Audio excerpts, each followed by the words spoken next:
Hi, my name's Andrew DeFore, and we're going to go through the application for advance payment for occasional services.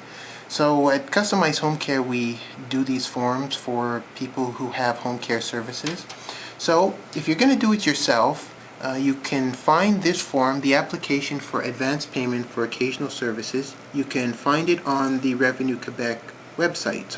Or you can just type this in your browser and you'll be able to call up the form right away. Alternatively, you have the actual form number that you can type in your browser as well. When you type it in now, you're going to get 2015. If you have an older form, you can still use it. They're still applicable. Okay, so in looking at this form, it's kind of a basic form. You have two basic sections: information about you and then information about your spouse if you have one.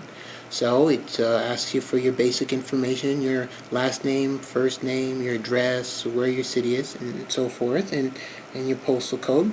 But importantly, you have to make sure and put your social insurance number and also your date of birth. Okay? So you also have, are you a non-dependent senior or a dependent senior? Now, to determine which one you are, if you are a non-dependent, it just means you don't need any help for your activities of daily living. And the rest of the form, there are 6 pages to this form, and so 1 to 2 is the basic form itself, but from 3 to 6, those pages are the explanations of what this actually means. So we'll go through that in another video. So you are non-dependent, you click off non-dependent, and do you have a spouse? So if you have a spouse, you put yes.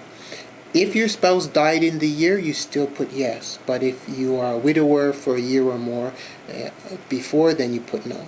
Okay, so in this case we have a spouse, so we put the spouse's last name and first name and same information, date of birth and social insurance number. So is your spouse a non-dependent senior or dependent senior? You also put that. In this case we put no. And does your spouse live with you? If they do, then you put yes, and if they don't, you put no. And basically, if you might be living in your condo and your spouse or your partner is living in a long-term care facility, in that case you would put no. Okay, so that's page 1. So page 2 now is where you have the actual person who's providing you, the person or the company that's providing you with home care services. You put their name. It's in this case Customized Home Care, and you put their phone number. If it's an individual, you put the individual's name and their social insurance number. Additionally, you also put the type of services that they're providing, and you've got a whole different a number of services that fit into the category that you can choose from, and based on what they're providing you, you take that off.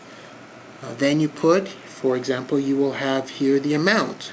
So if you have various invoices from the same person, then you put those invoices that they provide you. They may be providing you with one a week, so then you provide the invoice or the bill for each week. So if you have more than 4, if you have more than 3, then you put, say 4, you put the 4th one right underneath. If you have more than 4 individual bills, then you just put them on a separate piece of paper. In a lot of cases, if it's for yourself, then you sign. But if you are doing it on behalf of someone else who is dependent, then you would just sign and put POA, power of attorney. You put the date, and you put your phone number. Important things to remember. You have to do this for every single person or company that's providing you home care services. So you need 2 pages. These 2 pages have to be filled out for every person or service that is providing their home care support. And you would also attach to this all of the bills for each one of those providers of home care services.